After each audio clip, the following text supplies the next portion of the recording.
Bonjour. Vous vous souviendrez certainement de ce document. C'était en 2017, MODU 2.0, stratégie pour une mobilité durable. Et comme j'ai pu lire aujourd'hui dans un quotidien, l'interprétation dans un journal disait la chose suivante. La conférence de presse a été annoncée.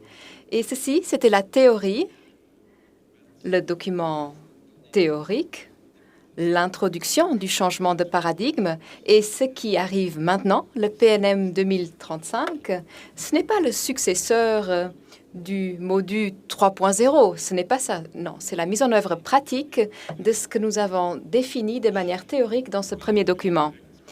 Et c'est la raison pour laquelle j'aimerais profiter de cet instant, en début de conférence de presse, pour remercier chaleureusement mon équipe, toutes les administrations, Ponts et Chaussées, CFL, Luxtram, administration des transports publics, les deux bureaux, un grand bureau luxembourgeois et un bureau étranger, qui maintenant, depuis de nombreuses années, ont travaillé sur ce document. Un grand merci à tous ces collaborateurs pour le travail réalisé. Merci également à Christophe Reuter. Nous avons organisé beaucoup de réunions, vous encore beaucoup plus que moi, sans moi, et le résultat, vous allez le voir, il est prometteur, je pense.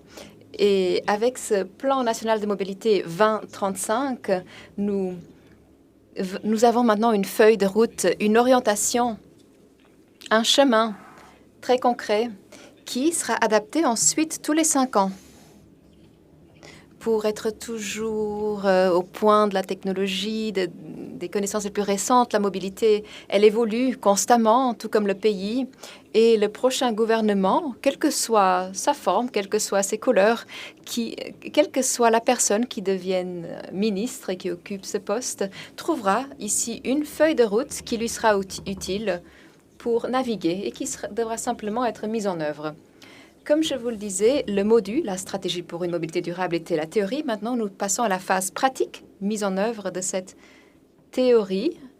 Et je n'arrive pas à faire avancer mes slides.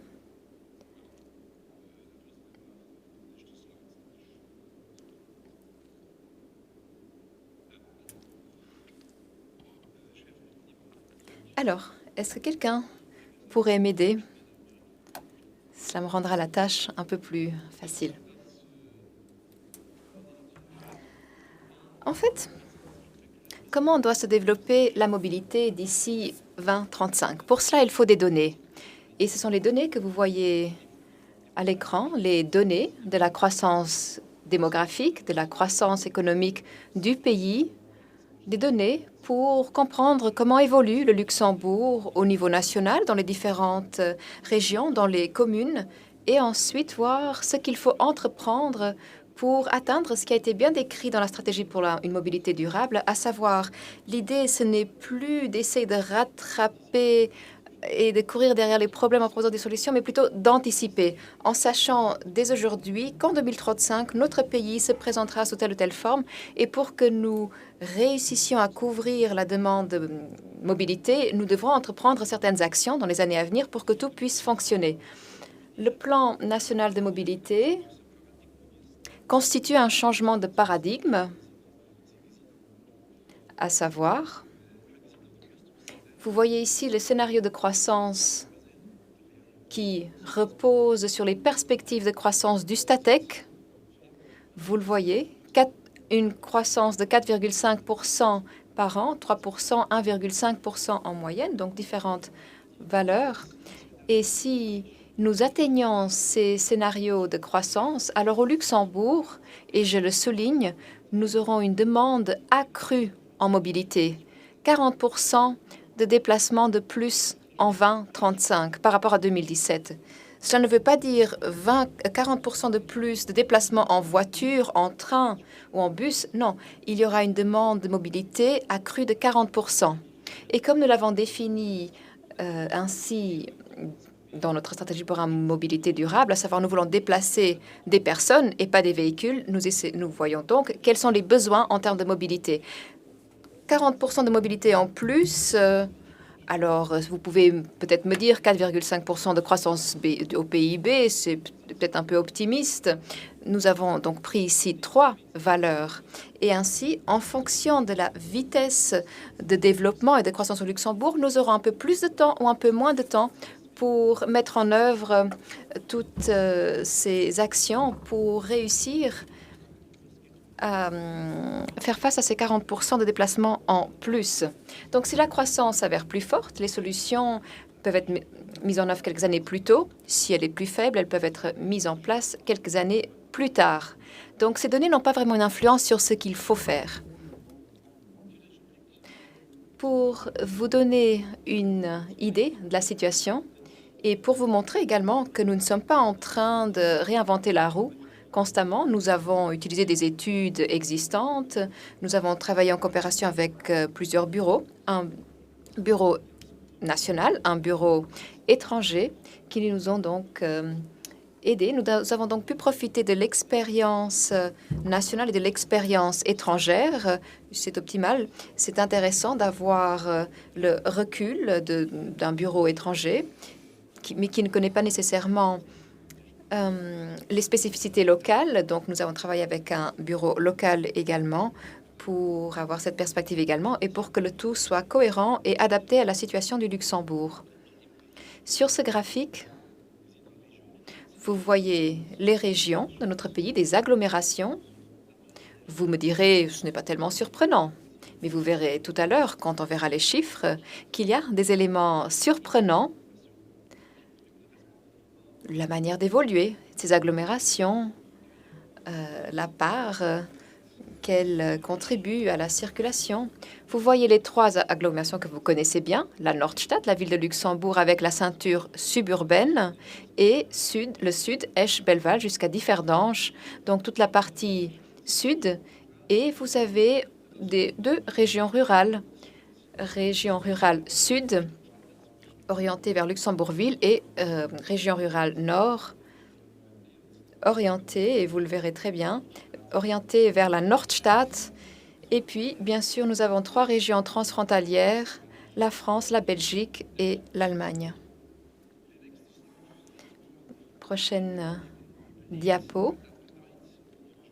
Quand on regarde ces régions, qu'est-ce que cela signifie? Où se concentrent les déplacements? Encore une fois, quand je dis déplacement, c'est un terme qui revient souvent dans le plan national de mobilité. Cela signifie la demande de mobilité d'une personne, mais pas la manière de se déplacer. Donc, un parcours de 100 mètres en fait partie, tout comme une distance de 50 km en voiture ou une distance encore plus grande en train. Donc, chaque déplacement, chaque mouvement est compris ici. Et donc, 40% pour les déplacements, cela reprend la marche à pied, les distances parcourues en voiture, en train et autres. Donc, 49% des déplacements sont en relation avec la ville de Luxembourg et sa ceinture suburbaine. Presque 50%. Ce sont les déplacements qui partent de la ville de Luxembourg, donc en provenance de Luxembourg-Ville, ou qui ont pour destination la ville de Luxembourg, voire les deux. Donc, des déplacements au sein de cette agglomération. C'est la raison pour laquelle il est tout à fait logique, et nous le verrons en observant les infrastructures, il est logique qu'il faudra déployer un effort considérant pour cette agglomération. L'enquête Luxe Mobile l'a révélé également. En effet, 42% des déplacements quotidiens sur le territoire du Grand-Duché de Luxembourg se déroulent à l'intérieur de l'une des 3 agglomérations. C'est un avantage, ce sont des déplacements urbains.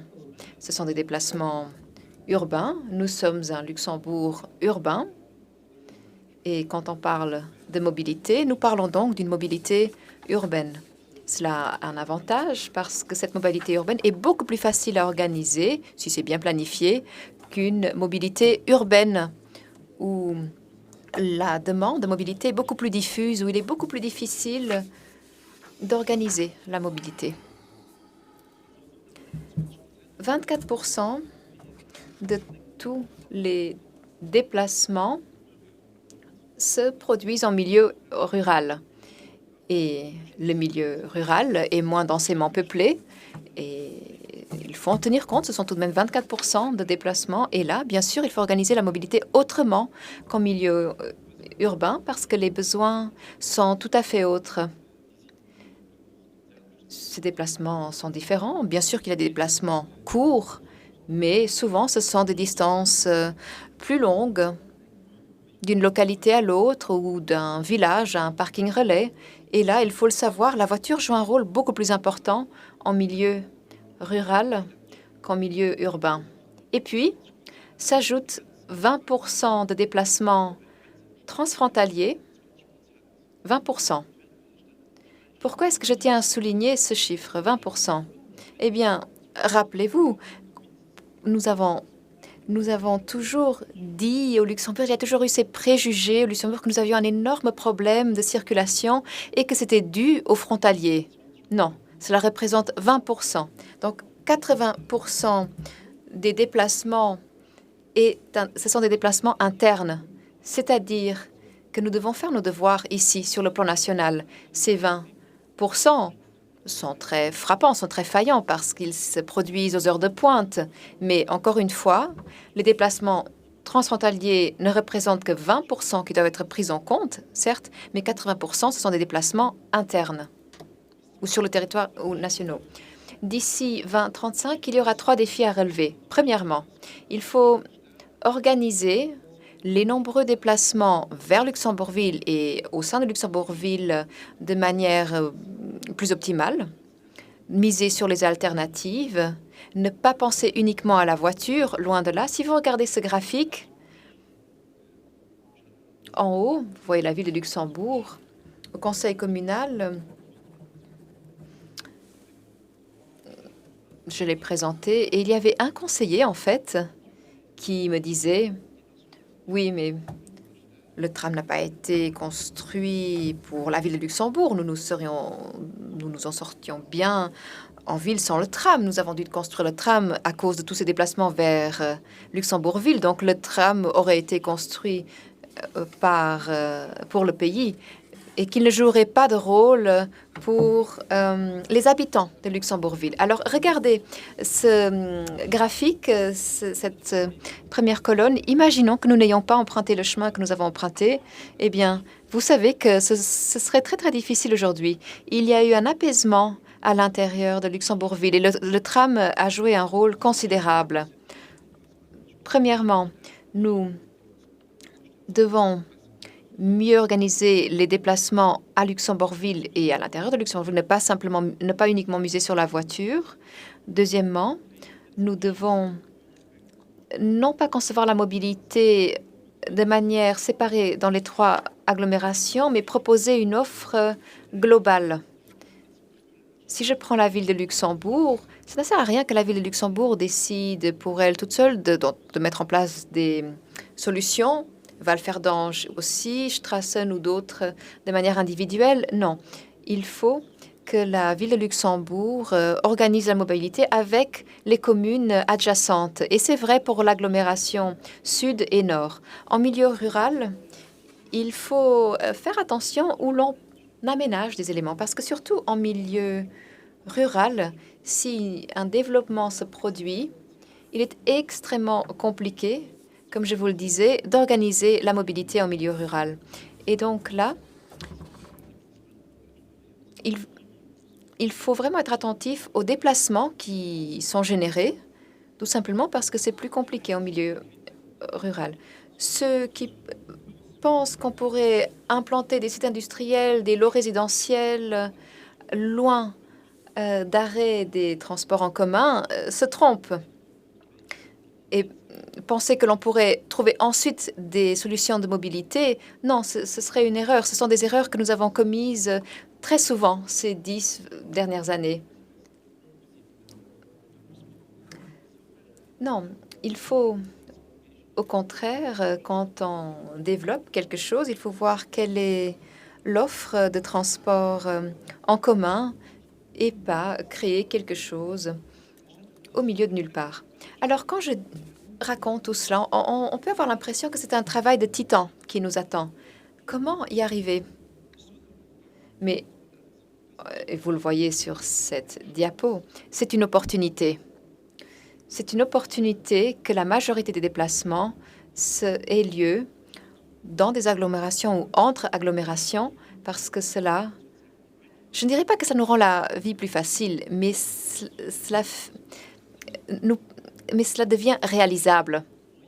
Tout simplement parce que nous avons des moyens à disposition pour organiser ces agglomérations de manière multimodale. C'est un défi de taille, mais c'est un défi que l'on peut relever et il existe beaucoup d'opportunités à saisir. Il faut juste éviter des erreurs, comme c'était le cas ces 10-15 dernières années, à savoir, nous avons souvent, par le passé, pris 15-20 ans pour parler d'opportunités, mais nous n'avons pas agi. Mais maintenant, si nous voulons atteindre cette mobilité, nous devons agir et ne pas attendre.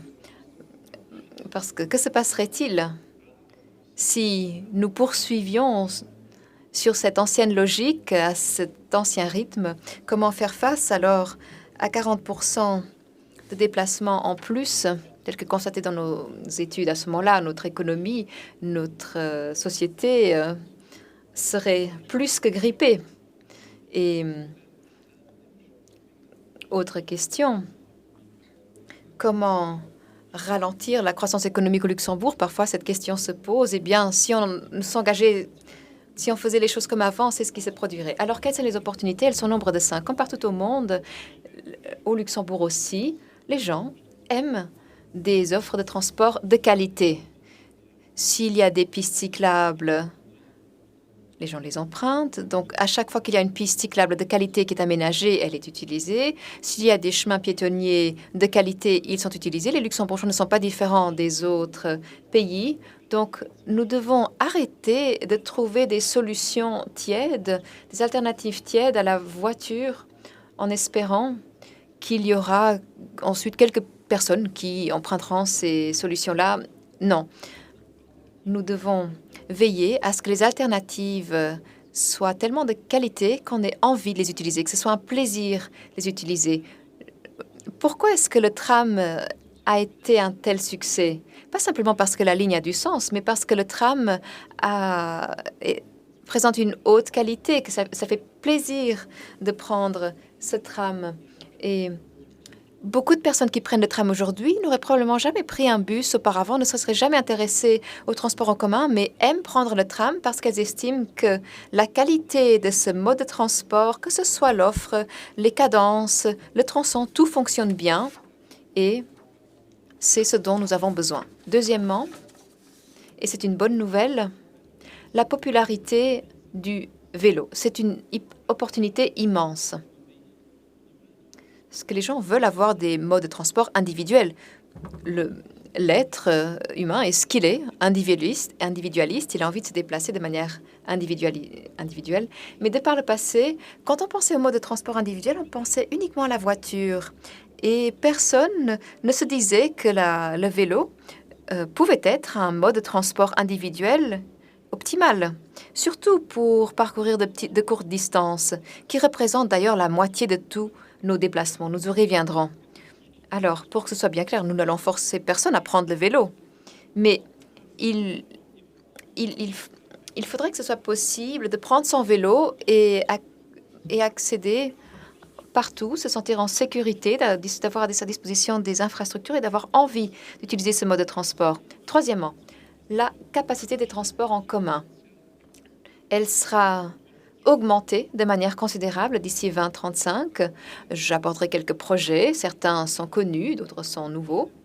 Par exemple, pour le transport ferroviaire, eh bien, l'attractivité sera plus importante parce que là aussi, nous avons veillé à rendre les infrastructures efficaces. C'est le titre d'ailleurs de notre document, Plan national mobilité. Utiliser les infrastructures de manière efficace. Donc, ce sont des petites choses qui doivent être réalisées pour augmenter les capacités de transport en commun et pour que ces transports puissent être mieux utilisés. Le covoiturage joue un rôle. La voiture n'est pas simplement un mode de transport individuel, mais compte 5 places. Le covoiturage ne doit pas être un idéalisme, sinon ce serait simplement une illusion. Non, ceux qui pratiquent le covoiturage doivent en tirer un avantage.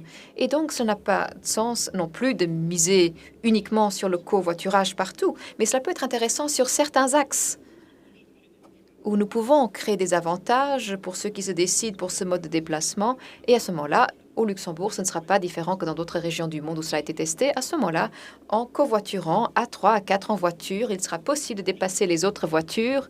C'est un grand avantage et ça fait la différence pendant les heures de pointe. Et pour ce qui est de la répartition modale, la part de personnes qui prendront la voiture augmentera, mais ça ne veut pas dire qu'il y aura plus de voitures sur les routes. C'est le contraire. Il y aura un peu plus de personnes qui prendront la voiture, mais il y aura moins de voitures vu que le covoiturage est pris en compte ici. Ensuite, la solution la moins chère et qui est très efficace d'ailleurs, c'est la gestion du stationnement. Là, les communes ont un rôle à jouer. Et il y a un chapitre dans ce plan national de mobilité qui montre l'impact de ce volet, mais je vous dis d'emblée que nous sommes en train de plancher sur une étude plus détaillée qui sera finalisée en automne. Et à ce moment-là, nous allons établir un cadre national, des conditions cadre national pour indiquer la voie aux communes si elles veulent gérer les espaces de stationnement et qu'elles comprennent également quelle en sera l'incidence. La moitié des déplacements sont inférieurs à 5 km. Je parle ici des résidents, bien sûr, pas des frontaliers. Plus de 50% des déplacements sont inférieurs à 5 km.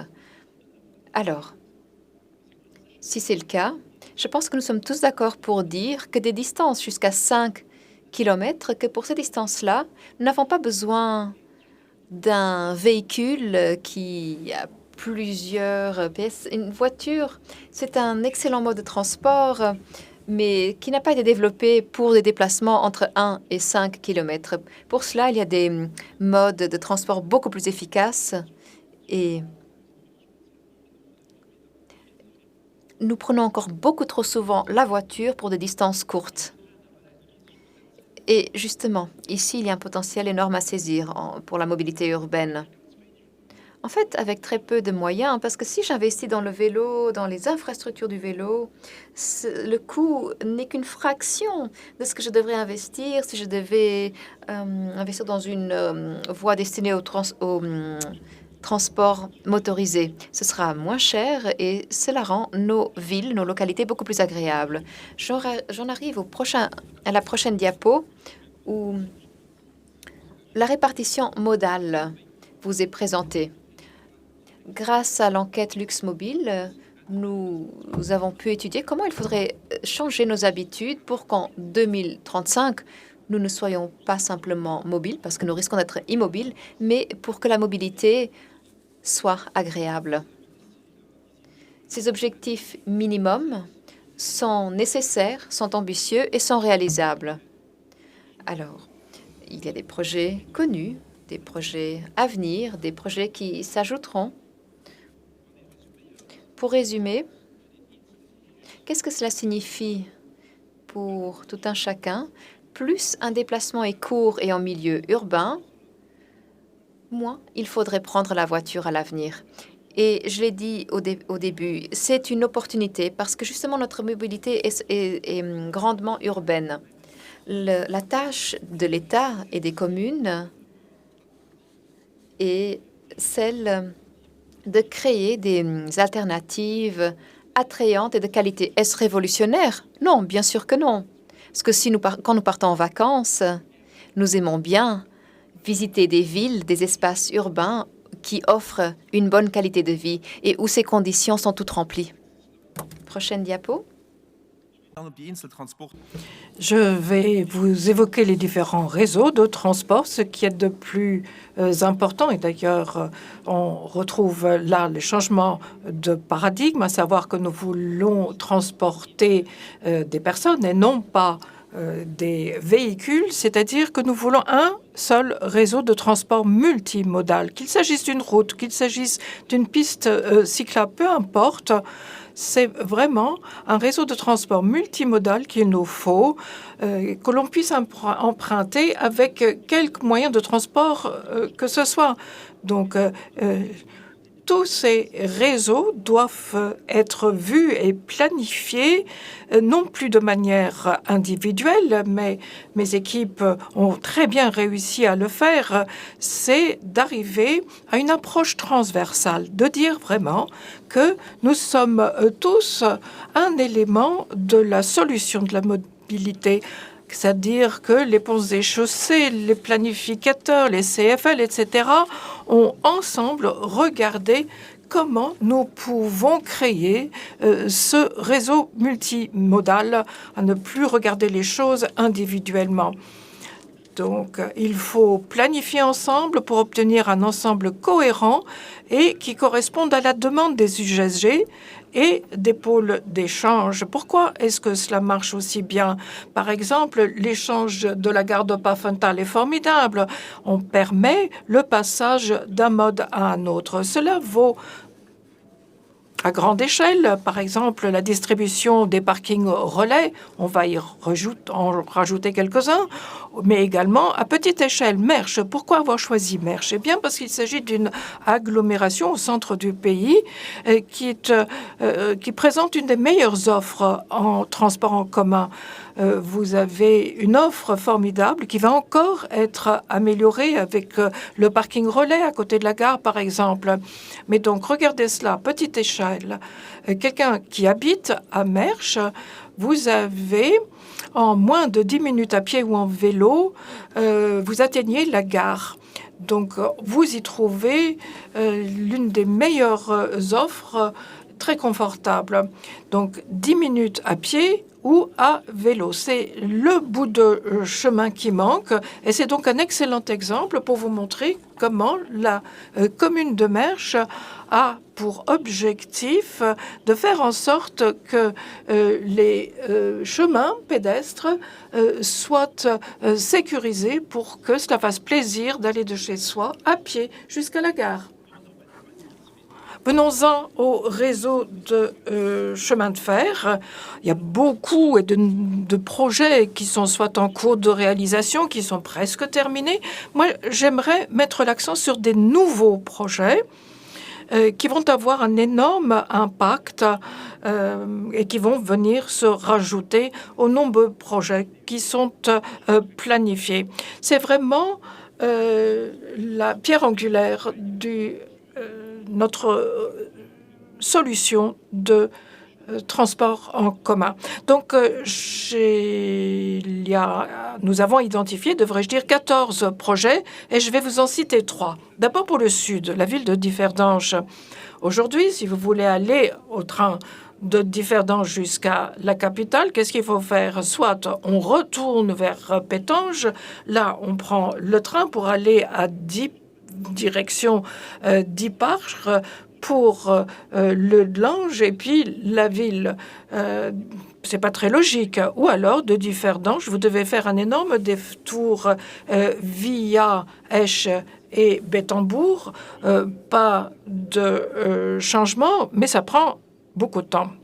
Donc, on a étudié cela avec les chemins de fer. Ce qui fait, c'est que nous devons construire un triangle ferroviaire pour que l'on puisse passer de Differdange à Bacharach et de là, Luxembourgville, et s'arrêter à l'arrêt du tram.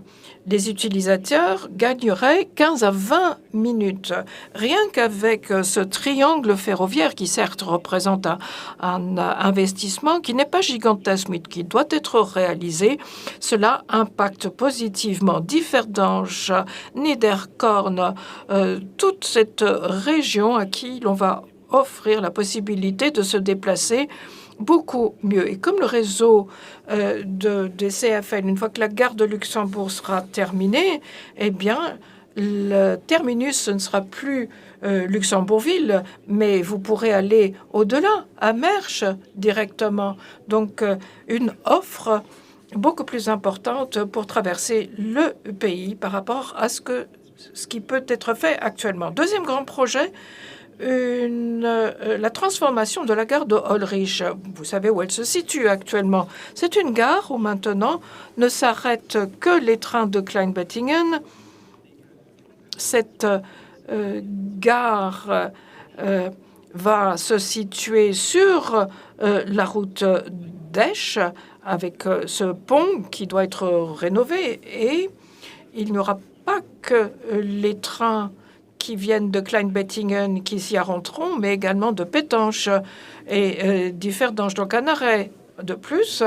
Et qu'est-ce qu'on verra en dessous du tram, au-dessus de ce pont, pardon, il y aura le tram qui va amener les voyageurs jusqu'à la Cloche d'Or et ailleurs en ville.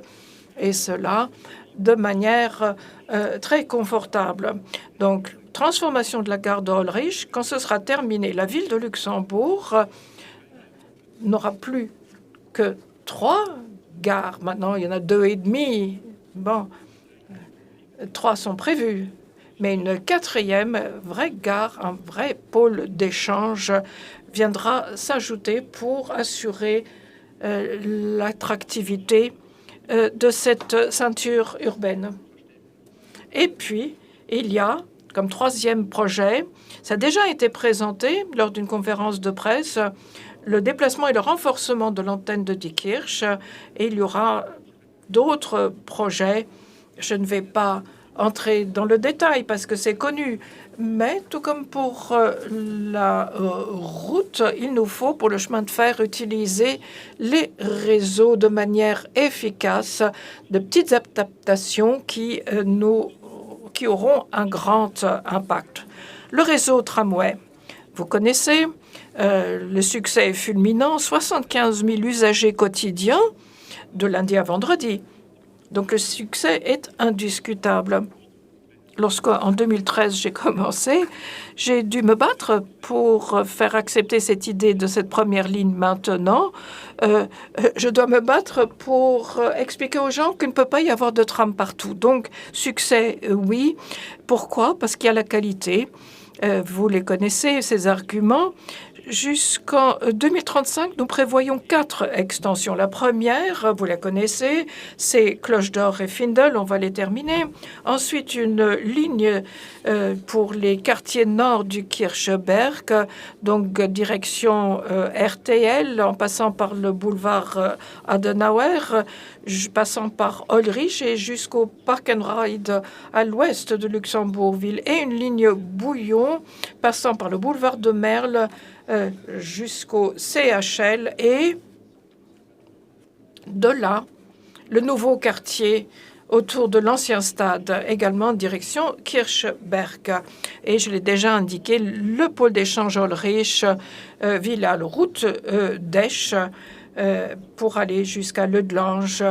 Et quand le reste sera terminé, jusqu'à Esch et le Bellevaux, où on aura la possibilité donc d'accéder à toute cette partie du pays. C'est très ambitieux comme projet de construction. Cela prendra 13 ans, c'est prévu, c'est du sport, ça c'est sûr, mais c'est faisable. Et je l'ai souvent dit déjà, il faut avoir le courage de s'y investir dans ces projets à part entière. À long terme, Donc, au-delà de 2035, le long du nouveau boulevard de Sessanges, qui sera urbanisé, il y aura le tram. Ensuite, l'avenue de la Liberté a ses limites si nous ne voulons pas risquer que le réseau central ou l'axe central ne fonctionne plus dans cette avenue de la Liberté. Eh bien, il faut prévoir un second axe nord-sud entre le pôle d'échange Ulrich et la place de l'Étoile. Et puis, il y a une autre extension possible, CHL Mamers. Ce n'est pas la première priorité. Les autres sont plus importants. Et cela vous donnera au final le réseau que nous prévoyons. Vous voyez qu'il ne s'agit pas simplement d'un tram, mais qu'en fait, c'est un moyen de transport qui va relier les grandes agglomérations, en plus donc du chemin de fer, qui continueront à exister, évidemment. Ensuite, le bus. On a longtemps discuté de ce qu'on avait appelé le bus à haut niveau de service. C'était très abstrait et nous avons affiné cette idée avec une grande réforme. Nous avons modifié le réseau des 200 lignes individuelles pour avoir mis en place maintenant un réseau RGTR cohérent.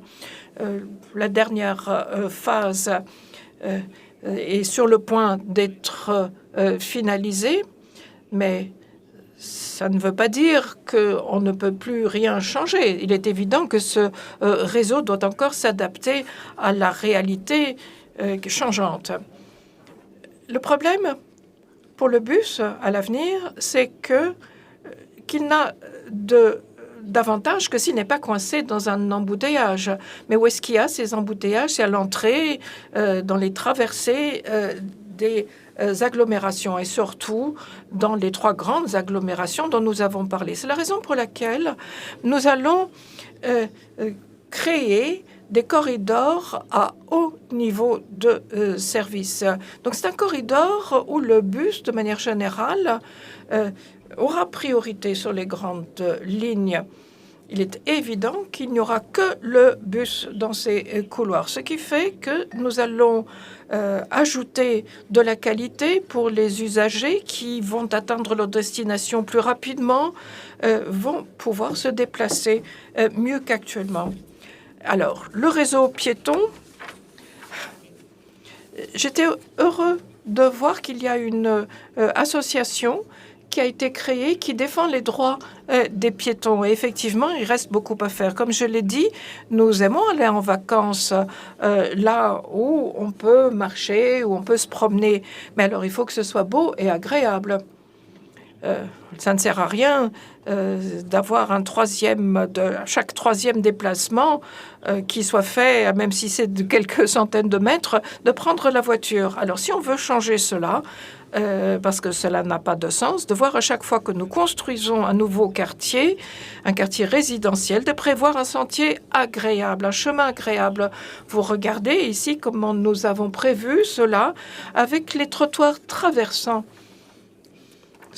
En fait, on offre aux piétons la possibilité de traverser avec le même confort qu'ont les voitures, sans détour ni obstacle, sans devoir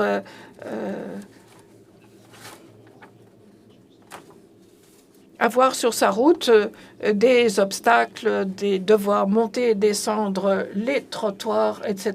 Tout cela qui complique la vie. Donc cela vaut également dans des zones où la circulation a été apaisée. Donc, deuxième élément, le réseau cyclable.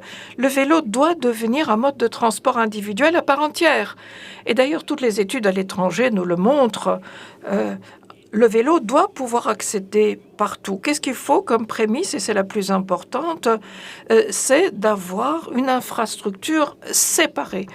Une infrastructure qui soit de qualité, où on est sûr de ne pas se gêner les uns les autres, que le cycliste, le piéton et la voiture ne se heurtent pas. Donc ça, c'est très, très important, surtout pour les déplacements que nous avons au Luxembourg. C'est à dire d'encourager les 40% de personnes qui voudraient prendre la bicyclette pour leur déplacement. Ce sont des études qui nous le montrent. Tout le monde sait que quand on a une demande supérieure à 40%, nous ne pouvons plus avoir de mobilité individuelle qui se fonde uniquement sur la voiture. C'est évident. Passons au réseau routier. Dans le document, nous avons introduit un changement de paradigme total avec la classification fonctionnelle du réseau routier. Le réseau routier est énorme chez nous. Il est bon, utile d'avoir de bonnes routes. Mais le problème, c'est que ces routes étaient surtout et presque exclusivement destinées aux voitures. Et c'est ça qui ne va pas. En 2011, lorsque j'étais échevin responsable du dossier mobilité, j'avais mis en place un couloir de bus.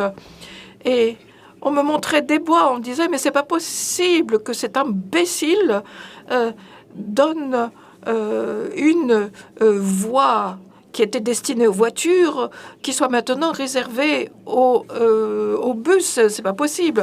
Enfin, maintenant, c'est normal. Bon, pas à 100%, mais en tout cas, les gens s'y sont habitués et trouvent cela normal. Idem pour le vélo.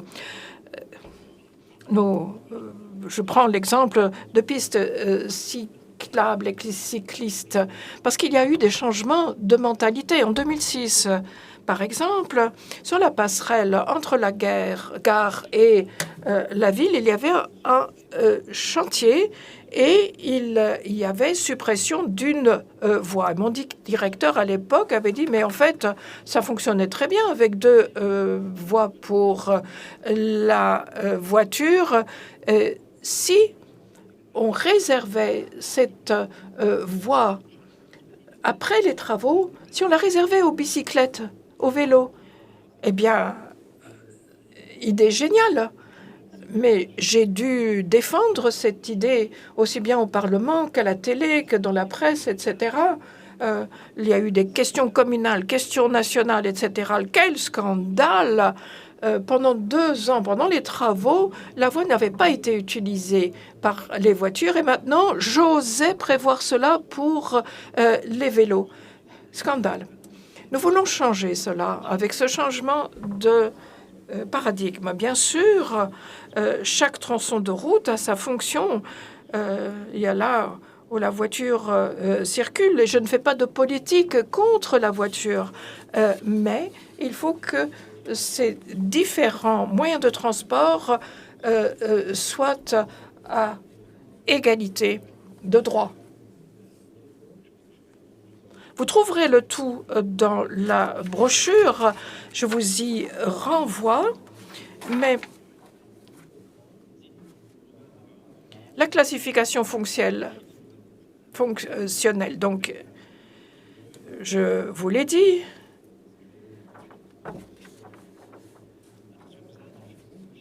le point de départ, ce sont les voies ferrées. Mais que je me retrouve au cœur d'une ville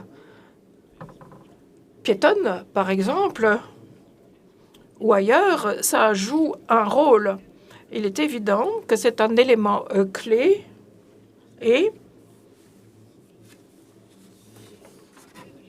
évidemment, je l'ai déjà dit,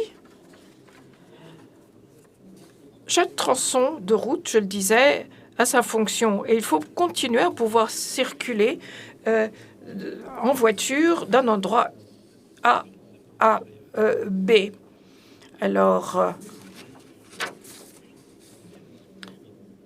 là où la circulation est apaisée, il ne faut pas, au fait, passer par les raccourcis dans les quartiers, par ce qu'on appelle le trafic malin, mais il faut utiliser les routes principales. Il ne faut pas conclure que chaque agglomération aura son contournement. Non, certains seront nécessaires, d'autres sont prévus. Bacharach,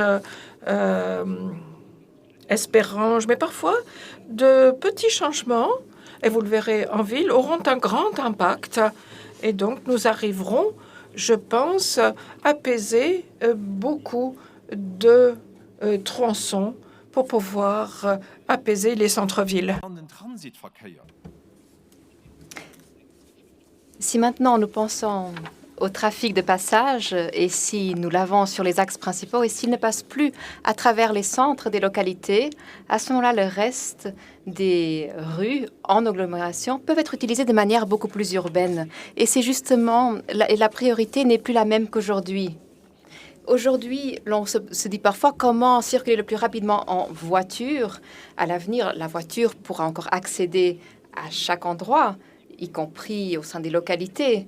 Mais peut-être que ce ne sera plus le chemin le plus direct. Peut-être qu'il faudra passer à travers des zones où la circulation a été apaisée, où la voiture est un mode de transport toléré à côté des autres, et surtout en agglomération où l'être humain puisse à nouveau être au centre et se déplacer de manière agréable.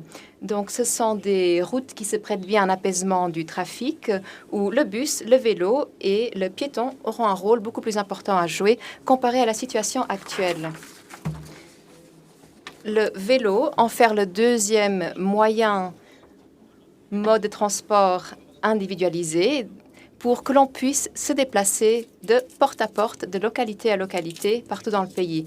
En haut à gauche, je ne sais pas si vous le voyez bien à l'écran, c'est une petite image, mais c'est quelque chose que nous avons introduit récemment.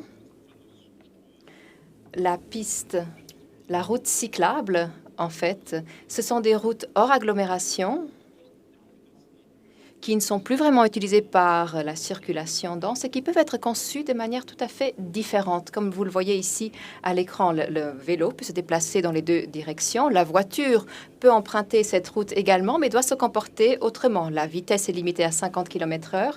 Aux Pays-Bas, cela existe depuis longtemps.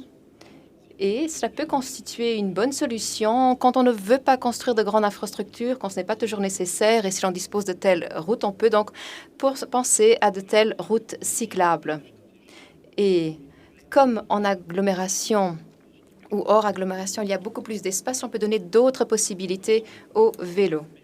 Alors, si l'on arrive à retirer ou à écarter le trafic de passage, l'on a beaucoup plus d'espace à ce moment-là pour d'autres modes de transport, notamment les transports en commun.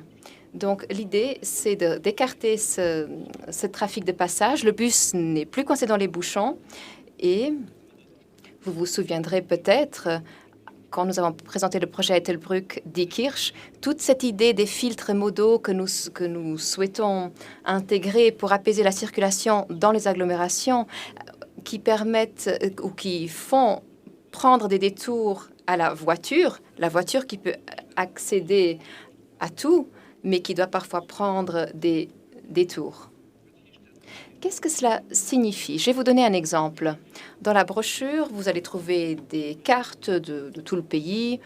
Vous verrez des projets. Je vais me concentrer sur la ville de Luxembourg, parce que dans cette agglomération, il y a le plus de circulation et cette agglomération est tout simplement centrale.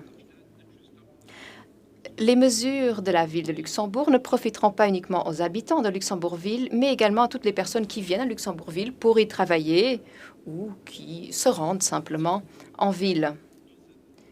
Alors, il y a environ 35 projets structurants dans la ville de Luxembourg dans ce document. Certains sont connus, d'autres sont nouveaux.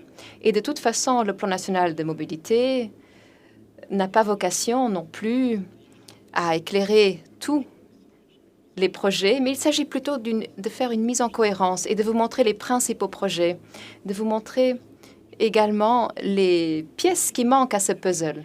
Donc, autour de Luxembourgville, 7 projets routiers qui vont renforcer le réseau primaire, une nouvelle connexion pour passer de la N7 à la N11. Vous connaissez la N7, vallée de l'Alzette, N11 Echternach. Si aujourd'hui vous venez de Mersch en empruntant la N7, si vous voulez aller vers le sud-ouest de la ville, comment faire à travers la ville? Mais vous ne voulez pas passer par Luxembourgville, vous voulez vers le sud-ouest. Donc, il s'agit de proposer une solution pour passer donc de la N7 à la N11, nouvel échangeur autoroutier. Et cela a une incidence sur de nombreuses zones en ville. Donc, un nouvel échangeur autoroutier Kontern-Zandweiler. Là, il s'agit surtout du transport de poids lourds, zone logistique importante, Kontern-Zandweiler.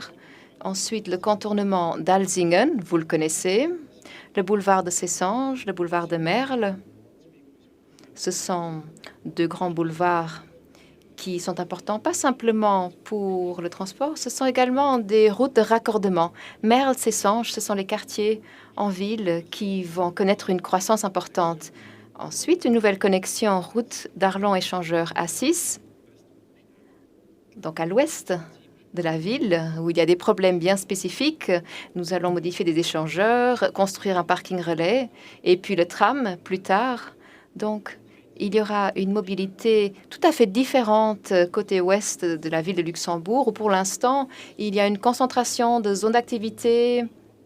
Je pense à Strassen, à Bertrange, à Luxembourgville, où il y a beaucoup d'emplois, mais où le trafic est organisé de manière catastrophique à l'heure actuelle. Et enfin, le nouvel échangeur ouest. Prochaine diapo. La ceinture suburbaine. Cette zone sont concernées par des projets. Il y a des opportunités pour apaiser le trafic ici. Une fois que tout aura été construit, toutes les rues que vous voyez ici sur cette carte, Beggen jusqu'à la place d'Argent, traversée d'Espérange, route d'Esch, centre et traversée de Leudelange, la B4 qui sera transformée en boulevard urbain. B4, c'est près de l'Athénée de Luxembourg. Route de Longwy et route d'Arlon entre Strassen jusqu'au centre hospitalier et au-delà jusqu'à Luxembourgville avec le tram. Vous verrez, ce sera une évolution tout à fait différente. Donc, un grand potentiel sera libéré pour réorganiser complètement la circulation. L'écartement du trafic de passage permettra de mettre en œuvre une mobilité urbaine, ce qui fait partie des 3 grands défis que j'ai décrits au début de ma présentation et qui sont décrites dans ce plan. Pour les transports en commun, cela représente 16 projets. Ici, vous voyez surtout les extensions du tram. Ensuite, petit 2, un corridor à haut niveau de service pour le bus. Et ensuite, de la Cloche d'Or jusqu'à la Rocade, jusqu'à l'aéroport, Findel et à Hayenhaf.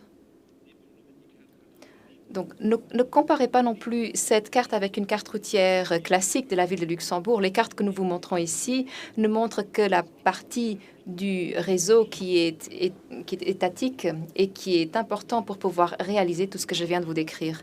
Prochaine diapo. D'autres projets concernent les voies de bus et de covoiturage.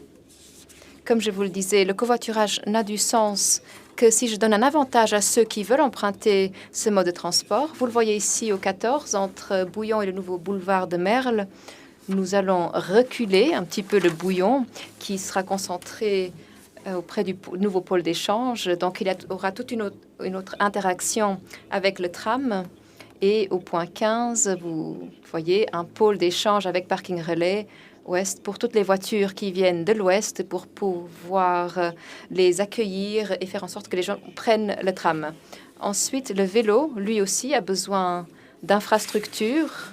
Nous avons prévu des itinéraires cyclables express extrêmement importants. Un qui viendra de Esch, qui est en cours de planification et qui ira jusqu'au centre-ville. Donc, à ce moment-là,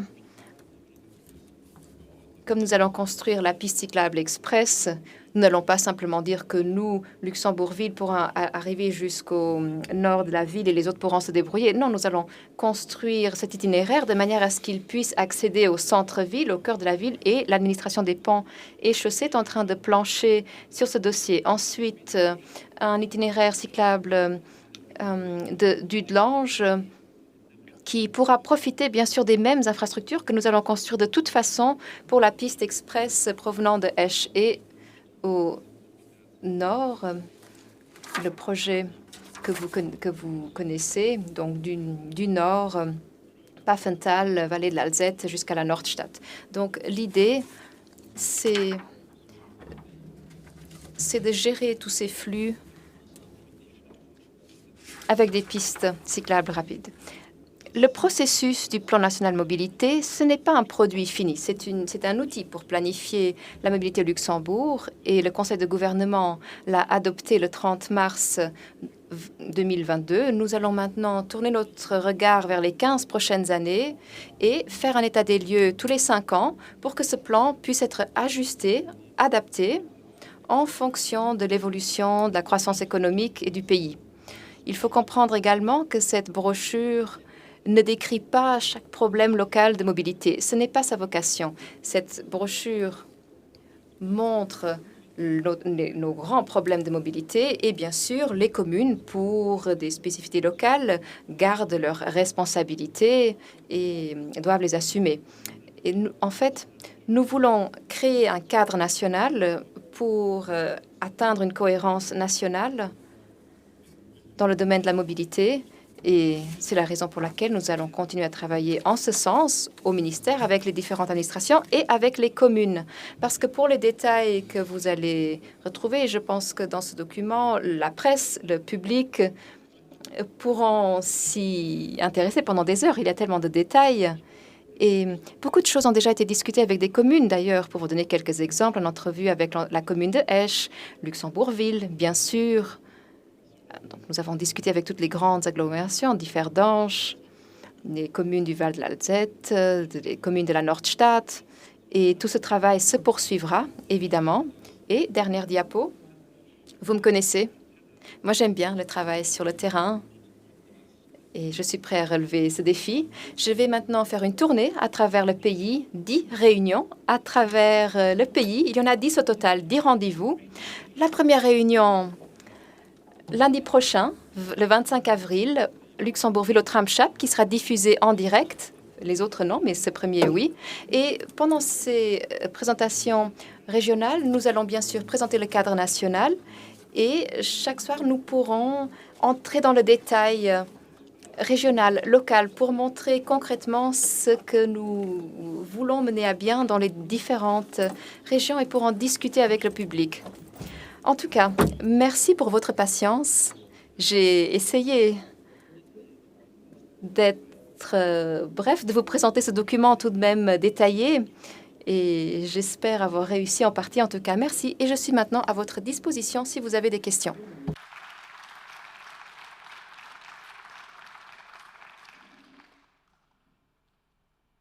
Voilà. Die nächsten aus 4. Du musst gesehen den Spot. Comme j'ai les spots en plein dans les yeux, je ne vois pas du tout qui demande la parole. Donc aidez-moi un petit peu.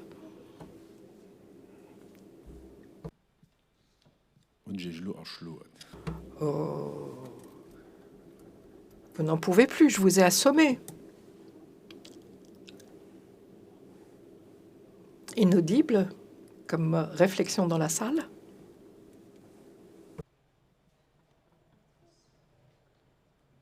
Ja. Eh bien, si personne ne pose de questions, j'ose poser une question qui n'a rien à voir avec le sujet traité, mais de l'actualité nationale. Carole Diesburg a démissionné. En avez-vous parlé avec elle avant?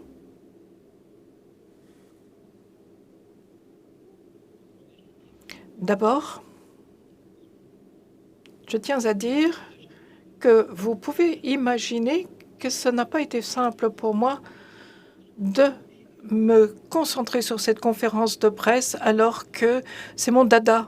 ce sujet-ci et que nous avons tous mis énormément de travail. Ce qui est arrivé aujourd'hui me fait très mal, que je trouve cela terriblement injuste, mais que je comprends la décision de Carole Diessbourg.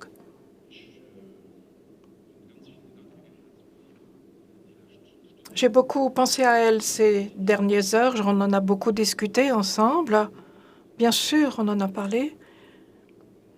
Et Carole a tiré la conclusion parce qu'elle dit « Je ne veux pas être victime d'une procédure qui existe toujours au Grand-Duché et qui est même ancrée dans la Constitution, qui, et c'est fou, qui dans la réforme de la Constitution sera modifiée parce qu'elle n'est plus d'actualité. C'est une vieillerie du 19e siècle, mais qui fait que Carole Diessbourg, contrairement à ce qui devrait être fait dans un État de droit, lorsqu'il y a une suspicion, lorsque un soupçon existe par rapport à un citoyen ou un ministre, qu'on puisse être jugé d'une justice indépendante, mais que ici aussi, de fait que nous avons cette vieille constitution, la justice avait les mains liées, ne pouvait pas faire autrement. Malheureusement, il n'y a pas eu cette indépendance. Et la nuance importante ici, par rapport à ce que je lis déjà dans l'opinion publique, c'est qu'on n'a pas demandé à lever l'immunité de Mme Diessbourg, mais de l'accuser.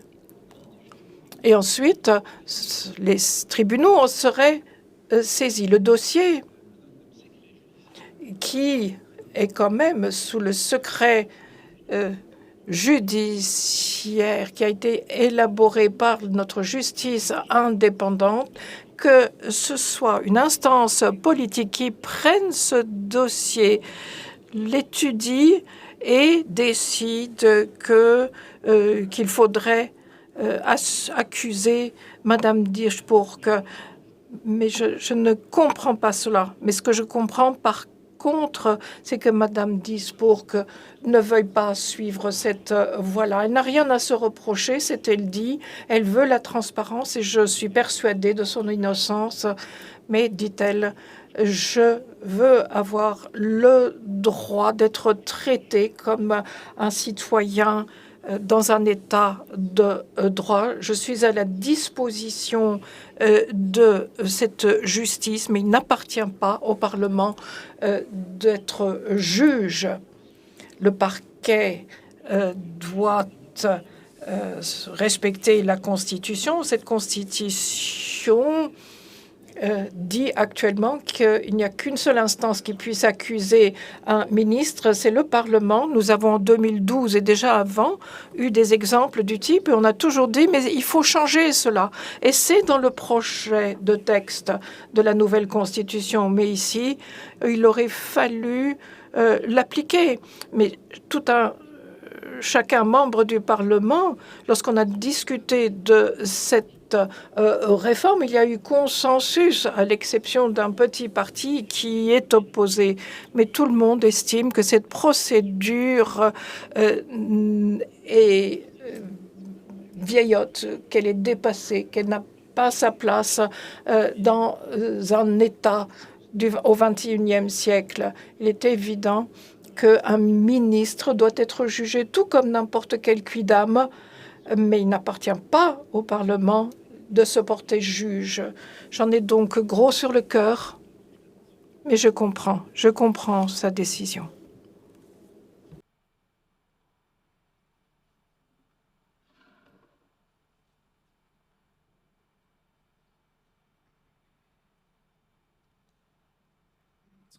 Zurück zum Zug.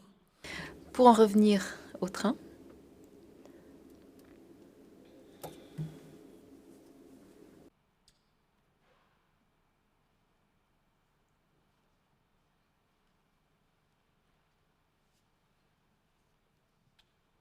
Bon, s'il n'y a pas d'autres questions, alors je vous remercie. Mais comme je vous le disais, ce document va certainement alimenter nos réflexions, nous permettra de revenir sur des détails. Et bien sûr, s'il y a encore des questions côté de la presse, vous pouvez vous adresser à vous ou à Christophe, à mon équipe, qui sont à votre disposition pour vous répondre et vous fournir davantage de détails. Merci. Merci pour votre présence.